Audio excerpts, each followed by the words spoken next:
এক এক দিন তারানাথকে পাণ্ডিত্যে পায়।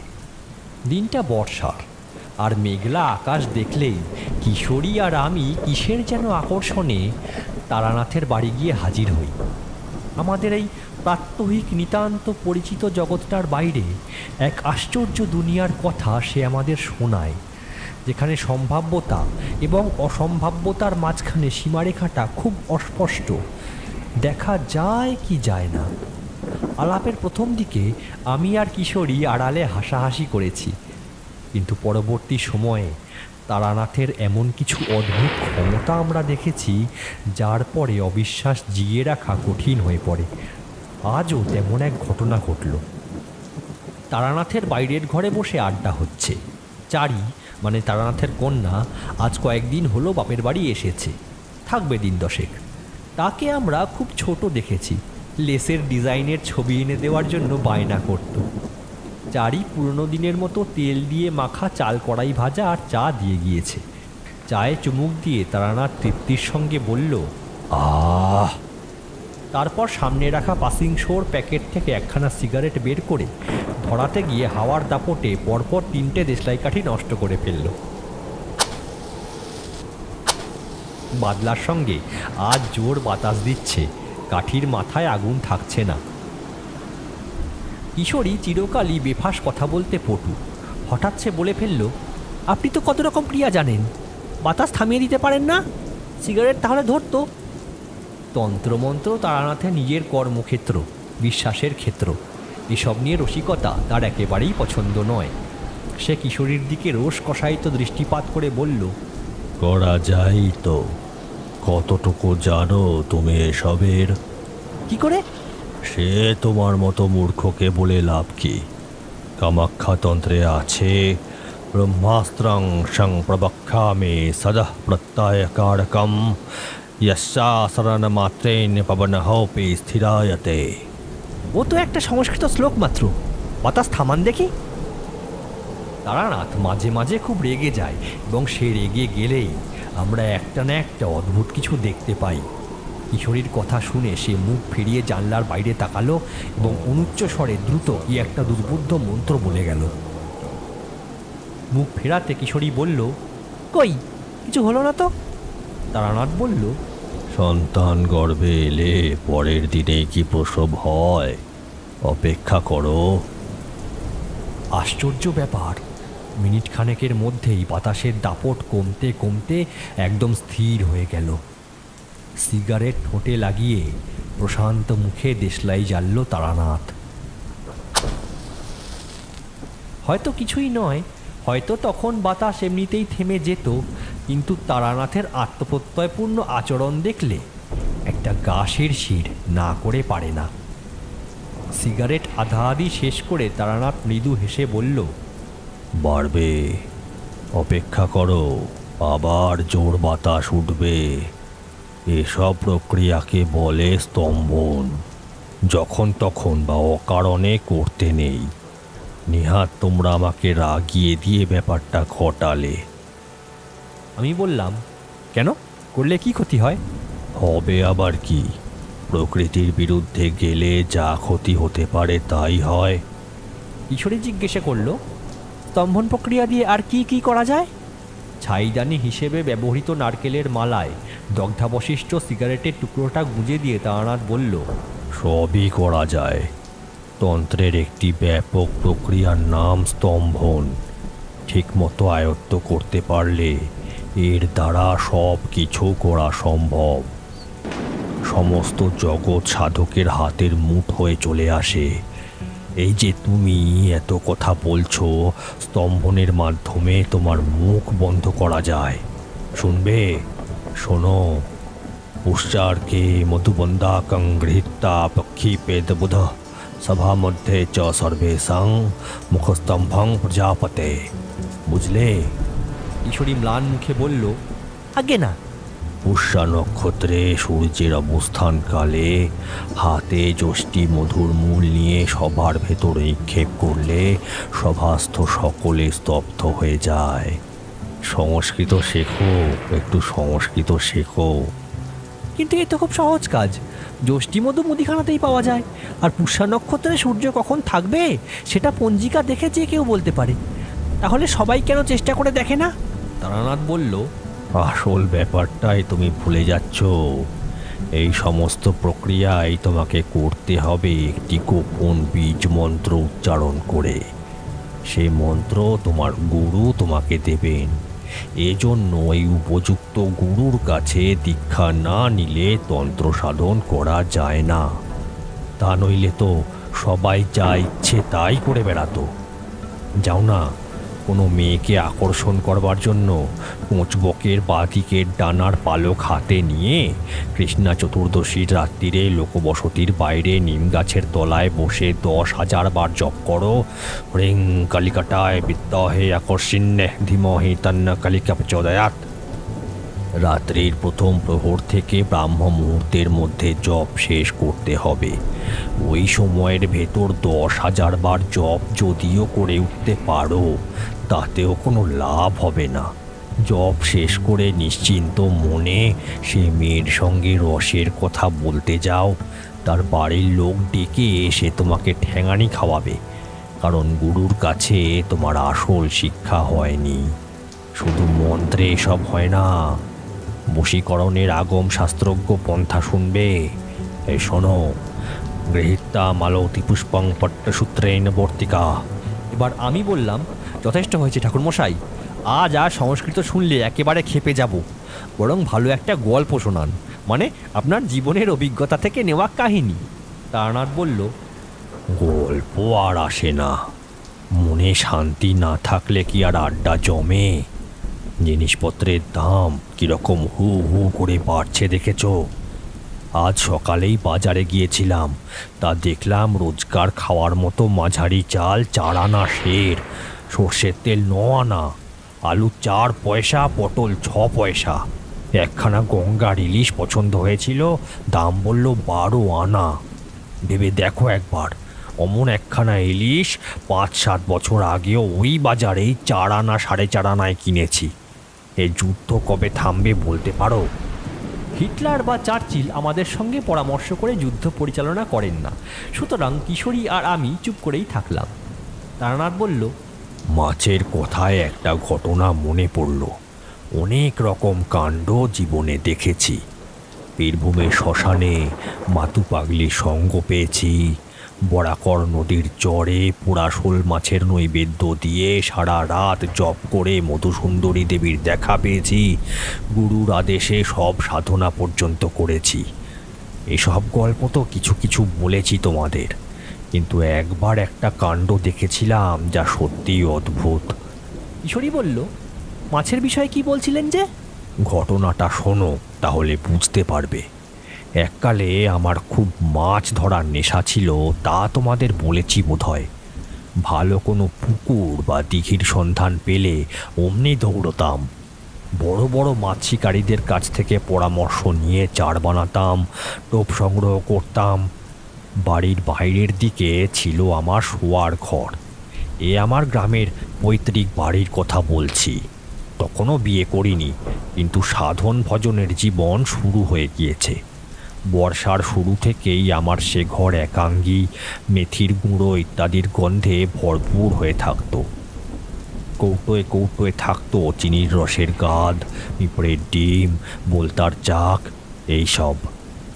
বড় মাছ ধরে খুব পেট ভরে খাবো এই উদ্দেশ্য নিয়ে কিন্তু মাছ ধরতাম না। কোনো ভালো মাছ শিকারী সেই জন্য মাছ ধরে না। আসলে শিকারে যাওয়ার প্রস্তুতি, পুকুরের চারধারের পরিবেশ, এসবই হলো মূল কথা। নইলে অত খেটে চারই বা বানাতাম কেন? গুরুর কাছে আকর্ষণী মন্ত্র শেখা ছিল। সেই মন্ত্র উচ্চারণ করে মাছ ধরতে বসলে মাছেরা ছুটে এসে টোপ ছাড়াই খালি বড়শি গিলে খাবে। কালিকাতন্ত্রে আছে, মানুষা সুরদেবাশ্চ গক্ষর গরাক্ষস্য স্থাবরা জঙ্গমাশ্চৈব আকৃষ্টাস্তে বরাঙ্গনে। কাতর গলায় কিশোরী বলল, ঠাকুরমশাই গল্পটা। তারানাথ হেসে বলল, ও, তোমাদের দুজনেরই তো সংস্কৃত ভীতি। যাক, গল্পটাই শোনো। সে বছর আমাদের গ্রামের একজন প্রবীণ এবং অভিজ্ঞ মাছ ধরিয়ের পরামর্শে চারের সব মশলা মেখেছিলাম সর্ষে ফুলের মধু দিয়ে। প্রবীণ ভদ্রলোক বলেছিলেন, বাবা তারানাথ, তোমাকে যা বলে দিলাম তাতে ছিপ ফেলে বসবার অবকাশ পাবে না। দলে দলে মাছ ছুটে আসবে, আর অনেক কিছু তোমাকে শিখিয়ে দিয়ে যাব। কাউকে এসব বলিনি কখনো, কিন্তু এবার বুঝতে পারছি বয়স হয়ে আসছে, পৃথিবীতে খুব বেশি দিন আর বাকি নেই।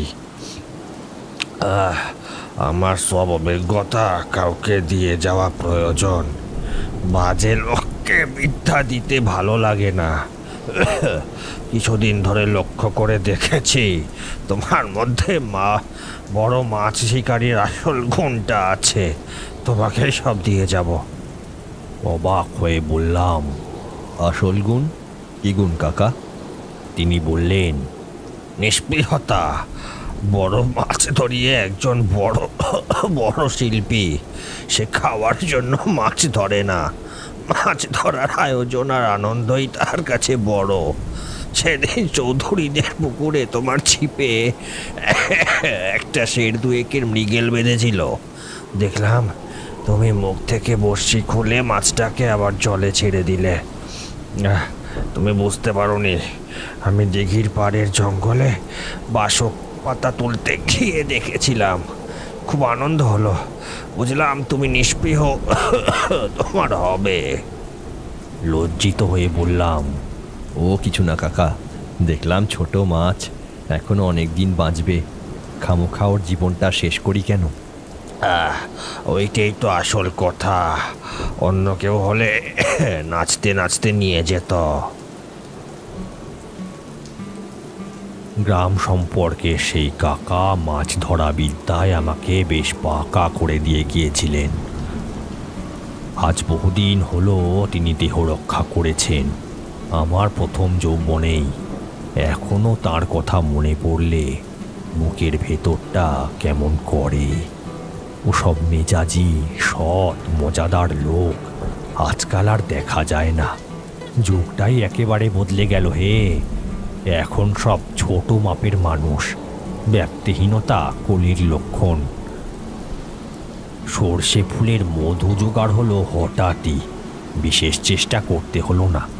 আমাদের গ্রামে সে বছর দুজন মানুষ এলো ছিট কাপড়, তুলো জমানো কম্বল, বাচ্চাদের রেডিমেড জামা এসব বিক্রি করতে। তারা বিহারের লোক, গ্রামে কেউ তাদের থাকার জায়গা দিতে রাজি হলো না। মানুষের স্বভাব বড় অদ্ভুত। যেহেতু তাদের ভাষা ভালো বোঝা যায় না, আর যেহেতু তারা আটার লেচি দুহাতে থাবড়ে মোটা রুটি গড়ে শুধু আচার দিয়ে খেয়ে নেয়, যেহেতু তাদের পোশাক পরার ধরন অন্যরকম, কাজেই ধরে নেওয়া হলো তারা ভালো লোক নয়। মোট ঘাট নিয়ে বেচারারা বিপদে পড়ল। আমার বাবা চিরদিনই পরোপকারী মনোবৃত্তি সম্পন্ন মানুষ ছিলেন। খবরটা শুনে তিনি আমাকে বললেন, যা তো, লোক দুটোকে আমাদের বাড়ি নিয়ে আয়। চাকরি বা ভিক্ষে না করে মাল কাঁধে বিদেশে ব্যবসা করতে বেরিয়েছে, তাদের তো সাহায্য করাই উচিত। যা নিয়ে আয়। লোক দুটো আমাদের বাড়ির বাইরের দিকে ঢাকা দালানে আশ্রয় পেয়ে পড়তে গেল। এবার তাদের ব্যবসা জমে উঠল খুব। মানুষের নির্লজ্জতারও সীমা নেই। যাদের তারা আশ্রয় দেয়নি, বিদেশি বলে দূরে সরিয়ে রেখেছে, তাদের কাছ থেকেই সস্তায় জামাকাপড় কিনবার জন্য তারা ভিড় করে এলো। ব্যবসায়ী দুজন আমাদের বাড়ির উঠোনেই কাঁঠালতলায় জিনিসপত্র নিয়ে বসত। একদিন বিকেলের দিকে দাঁড়িয়ে তাদের বেচাকেনা দেখছি খদ্দের পত্র ধীরে ধীরে কমতে শুরু করেছে। কারণ গ্রামে তো আর শহরের মতো বিজলি বাতি নেই। সন্ধ্যের থেকে নেহাত কাজ না থাকলে যে যার বাড়িতে ঢুকে পড়ে। দাঁড়িয়ে আছি, এমন সময় শিবু এসে হাজির। শিবুর বয়স 17-18 হবে, গরু চড়ায় আর জন খাটে। তাকে বলেছিলাম সর্ষে ফুলের মধু জোগাড় করে দেবার জন্য। বললাম, কিরে, পাওয়া গেল? না ঠাকুর, যা পাচ্ছি তা সর্ষে ফুলের বলে বিশ্বাস হয় না। আপনি ব্রাহ্মণ মানুষ, আপনাকে বাজে জিনিস দিয়ে কি নরকে যাব? কি আর করি, বললাম। আচ্ছা খোঁজ রাখ, পেলে বলিস। বিহারি লোক দুজন আমাদের কথা শুনছিল। তাদের মধ্যে যে বয়সে বড়, তার নাম দুধনাথ। সে উঠে এসে আমাকে বলল, কি হয়েছে বাউজি? ও কিছু না, আমার একটা জিনিস দরকার, পাচ্ছি না, তাই সরষা ফুলের মধু। আমি অবাক হয়ে বললাম, হ্যাঁ, তুমি বাংলা জানো নাকি? দুধনাথ হেসে বলল, হ্যাঁ বাবু, অনেক দিন বাংলাদেশে ব্যবসা করছি। তা বাউজি, আমি আপনাকে সর্ষে ফুলের মধু দিতে পারি, আমার কাছে আছে, নেবেন? তা নিতে পারি, কিন্তু তুমি পেলে কোথায়? আমাদের বিহারের দেহাতে খুব সর্ষের চাষ হয়। ক্ষেতের কাছাকাছি গ্রামগুলোতে যে মৌচাক হয়, তাতে কেবল সর্ষে ফুলের মধুই থাকে। আমরা একটা বোতল ভর্তি করে সব সময় সঙ্গে রাখি। সর্দি কাশি ছাড়াও অনেক অসুখে খুব কাজ দেয়। এই দেখুন। মালের গাঁঠরির ভেতর থেকে খুঁজে দুধনাথ একটা বোতল বার করলো। উজ্জ্বল সোনালি রঙের তরল পদার্থে বোতলটা ভর্তি। ছিপি খুলে এগিয়ে দিয়ে দুধনাথ বলল, শকুন। শুকলাম। উগ্র ঝাঁঝের সঙ্গে মেশানো একটা মধুর গন্ধ। দুধনাথ বলল, একটা শিশি আনুন বাবু, ঢেলে দিচ্ছি। বাড়ির ভেতর থেকে একটা মাঝারি শিশি এনে দিতে তাতে ভর্তি করে মধু ঢেলে দিল দুধনাথ। বলল, নিন। এর জন্য কত দেব ভাই? ভাই বললেন তো, বাস ওতেই হয়ে গেল, দাম কিছু দিতে হবে না। তাছাড়া এ তো আমার বিক্রির জিনিস নয়। আপত্তি করে বললাম, না না, তা কেন? মধু বেশ দামি জিনিস, বিনা পয়সায় তুমি দেবে কেন? বাউজি, আপনারা ছাড়া এই গ্রামে কেউ আমাদের আশ্রয় দেয়নি। সব জায়গায় কি ব্যবসা করা যায়? দুধনাথ কিছুতেই দাম নিল না। তখনও জানি না তার দেওয়া মধু মাছের চার বানানোর চেয়েও আমার অনেক বেশি জরুরি কাজে আসবে। ভাগ্য দেবতাই বোধহয় দুধনাথ আর তার ভাইয়ের সঙ্গে আমার পরিচয় করিয়ে দিয়েছিলেন, নইলে যে ঘটনা আজ তোমাদের বলতে বসেছি সেটা ঘটতই না। পুজোর আর মাসখানেক বাকি। মাঝে মাঝে মেঘ কেটে শরতের গভীর নীল আকাশ বেরিয়ে পড়ছে, সঙ্গে উজ্জ্বল সোনালি রোদ্দুর। আবার মাঝে মাঝে চারদিক কালো করে ঘন মেঘ এসে দিনের বেলা অন্ধকার ঘনিয়ে তুলছে। এমনই এক ঘোর বর্ষার দিনে খবর পেলাম খলসেমারি গ্রামের চাটুজ্জেদের দিঘির। চাটুজ্জেরা সেই গ্রামের জমিদার। অন্তত 150 বছরের পুরনো দিঘি, তাতে কিলবিল করছে মাছ। গায়ে শ্যাওলা জন্মে গেছে এমন বিশাল রুই কাতলারও নাকি অভাব নেই। খবরটা দিল আমাদেরই গাঁয়ের কালো হালদার। তারই মাধ্যমে যোগাযোগ করে একদিন মাছ ধরা সরঞ্জাম নিয়ে বেরিয়ে পড়লাম খলসেমারির দিকে। চাটুজ্জেরা অতি অমায়িক ভদ্রলোক। বনেদি জমিদার বংশ এখন আর আগের অবস্থা নেই বটে, কিন্তু পুরনো ঐতিহ্য আর আতিথেয়তা এখনও বংশগৌরবেরই সাক্ষ্য দিচ্ছে। বিশাল 3 মহলা বাড়ি, ঠাকুর দালান। পূর্বের জাঁকজমক নেই, কিন্তু দুর্গোৎসব প্রতি বছর হয়ে চলেছে। বাড়ির কর্তা অবিনাশ চাটুজ্জে নিজে আমাকে দিঘির ধারে বসাতে নিয়ে গেলেন। জমিদার বাড়ির পর একটা বড় আমবাগান, তারপরেই দিঘি। দেখেই মনে বড় আনন্দ হলো। নিথর কালো জল, একদিকে বাঁধানো ঘাট, বাকি 3 দিকে গাছপালা আর ঝোপ জঙ্গল। একটা বর্ষা কোকিল ডাকছে কোথায় বসে। এমন নির্জন পরিবেশে মাছ ধরে আনন্দ আছে। বললাম, বাহ, বেশ দিঘি। মাছ কীরকম? বড়শিতে ঠোকরায়? অবিনাশ চাটুজ্জে বললেন, প্রচুর মাছ। প্রতি বছর বাড়ির কাজকর্মে বা আত্মীয়দের মেয়ের বিয়ে, পৈতে, অন্নপ্রাশনে জাল ফেলা হয়। আবার প্রতি বছরই বেশ কিছু মাছ ছাড়া হয় যাতে পুকুর খালি না হয়ে যায়। কিন্তু অবিনাশবাবু চুপ করে গেলেন। আমি বললাম, কিন্তু কি? গত বছর থেকে একটা অদ্ভুত ব্যাপার দেখছি। এর মধ্যে প্রয়োজনে 2 বার জাল ফেলতে হয়েছিল। দেখা যায় পুরনো বড় মাছ সংখ্যায় অনেক কমে গিয়েছে। নতুন যে মাছ ছাড়া হয়েছিল তাদেরও অর্ধেকের খোঁজ নেই। এটা তেমন কোনো সমস্যা নয়, নিশ্চয়ই মাছ চুরি যাচ্ছে। বরং পাহারা বাড়িয়ে দিন আর কড়া নজর রাখুন। চুরি যাচ্ছে বলে তো মনে হচ্ছে না। বাড়ির কাছে পুকুর, দিনে হোক রাতে হোক জাল ফেলে মাছ চুরি করতে গেলে ধরা পড়ে যাবেই।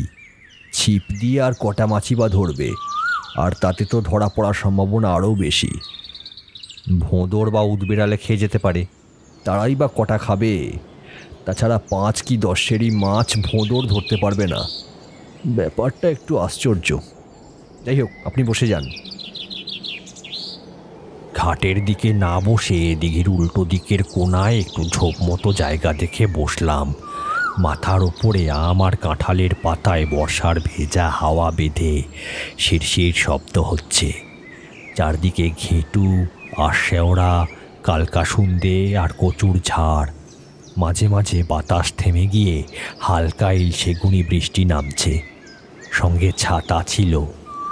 একটা লাঠি মাটিতে পুঁতে ছাতা খুলে সেই লাঠির সঙ্গে বেঁধে দিলাম, এতে আর ভেজার ভয় রইল না।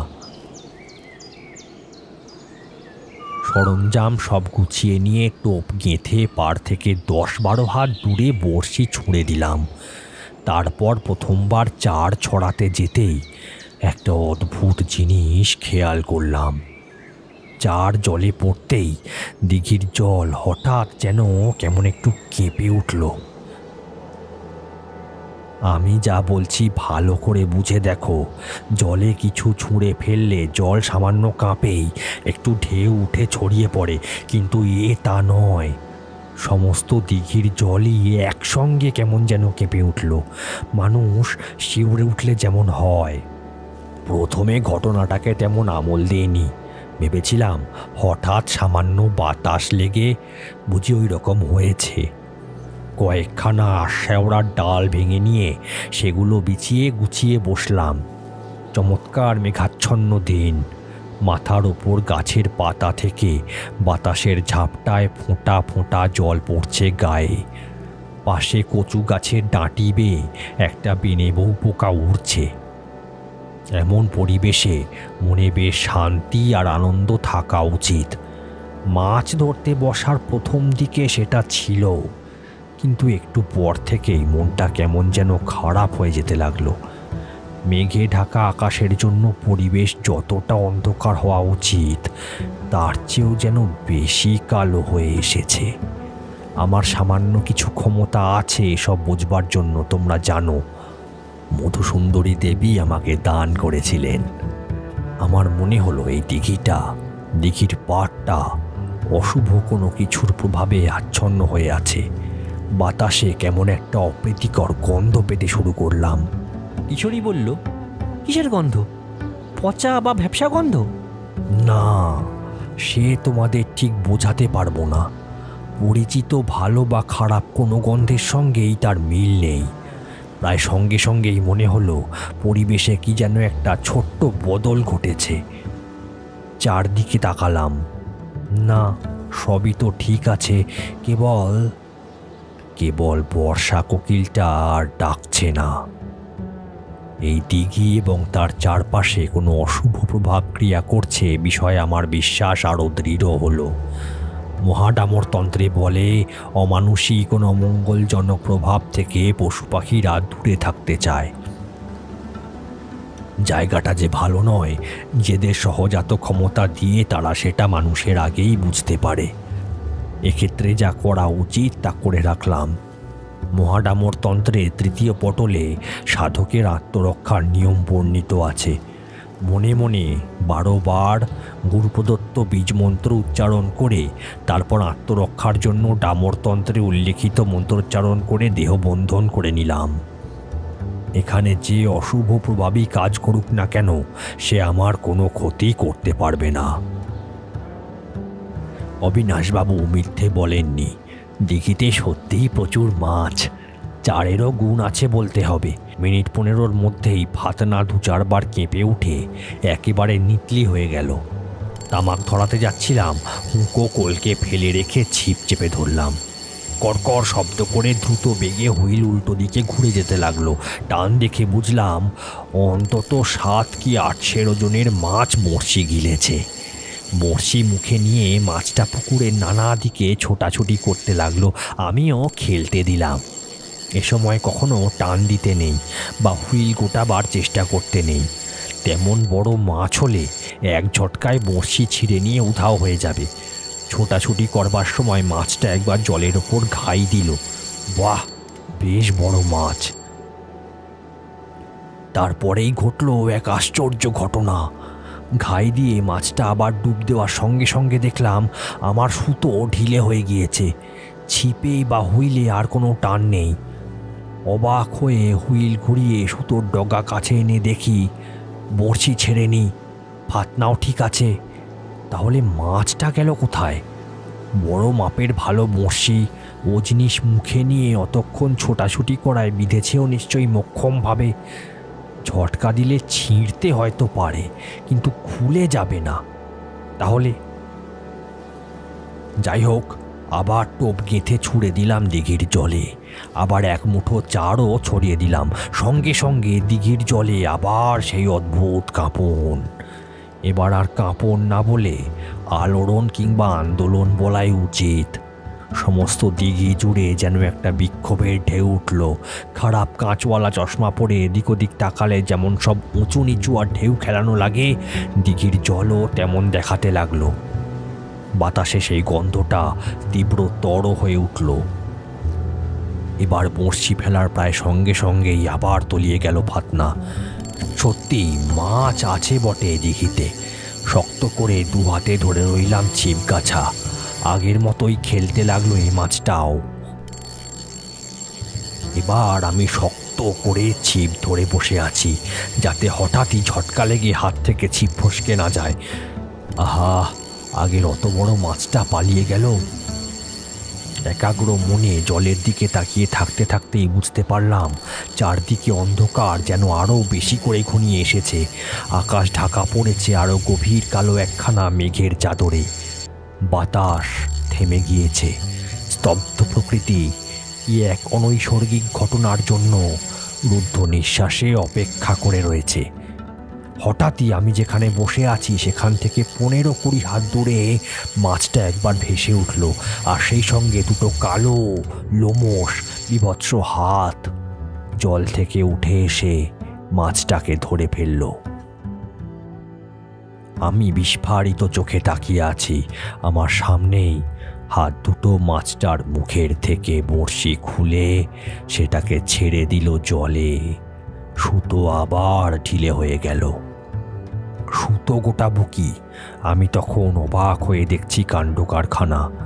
মাছটা ছেড়ে দিয়ে হাত দুটো নিষ্ফল ক্রোধে বারবার মুঠো হতে আর খুলতে লাগলো। সে হাতে বড় বড় বাঁকা নখ।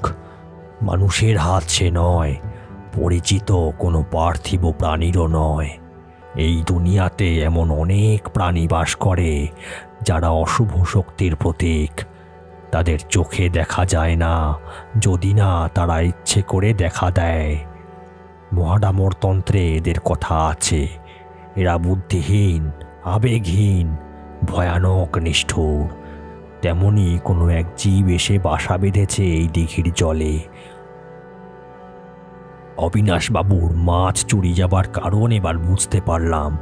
এই জীবটাই মাছ খেয়ে ফেলে। অপার্থিব প্রাণীটা আমার ওপর রেগে গিয়েছে।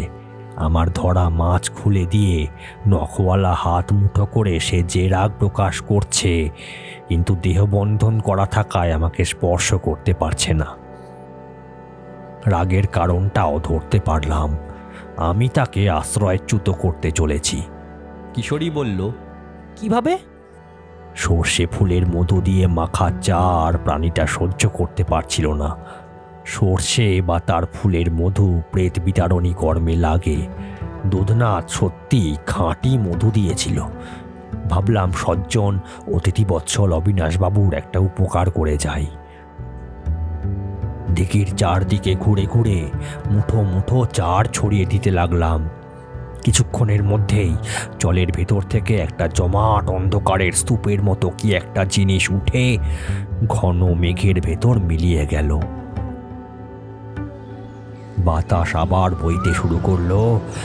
পরিবেশে ভেজা লতাপাতার স্বাভাবিক গন্ধ ফিরে এলো।